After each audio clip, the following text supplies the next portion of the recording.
θέλανε οι ερευνητές να επικεντρωθούν στον μέσο υγιή ασθενή κατά τη διάρκεια φυσιολογικής δραστηριότητας.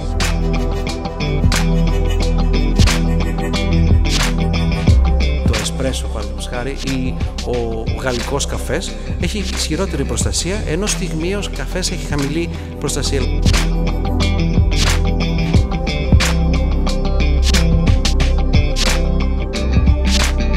Επέλεξα να ασχοληθώ με τα δύο μεγάλα διαβητολογικά περιοδικά, τα Vitoscare και τα Betologia.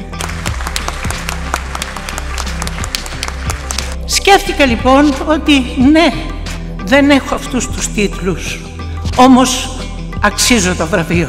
Φάτε, πιέτε και γλέντατε. Να τιμάς τον γιατρό όπως αρμόζει, διότι ο Κύριος τον έκανε γιατρό και βέβαια η θεραπεία μέσω αυτού προέρχεται από τον ύψιστο Θεό. Θα ήθελα να ευχαριστήσω ιδιαίτερα την Οργανωτική Επιτροπή για την πολύ τιμητική πρόσκληση να συμμετέχω στο φετινό ενδόραμα, ένα συνέδριο θεσμό για την ενδοκρινολογία.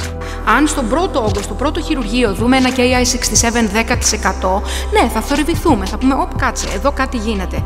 Κάθε διαιτητικό σχήμα στην πραγματικότητα μπορεί να δουλεύει τελείως διαφορετικά σε έναν άνθρωπο και επομένως αν δουλεύει καλό είναι να το ακολουθήσει. It's first time for me being here and I would like to thank both Neoclis and Hellenic Endocrine Society.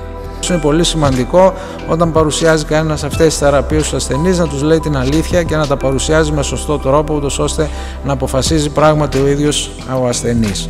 Η LDL χολυστερόλ είναι αυτή που διαδραματίζει αίτιο παθογενετικό ρόλο με την καρδιαγγειακή νόσο αθυροσκληρωτικής αιτιολογίας.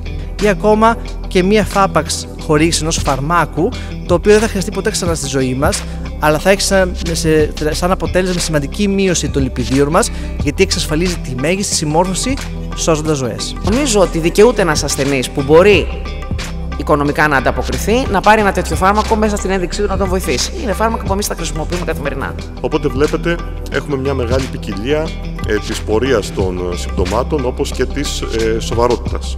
Δεν χρειάζεται να πας και να τα χειρουργήσεις κατευθείαν.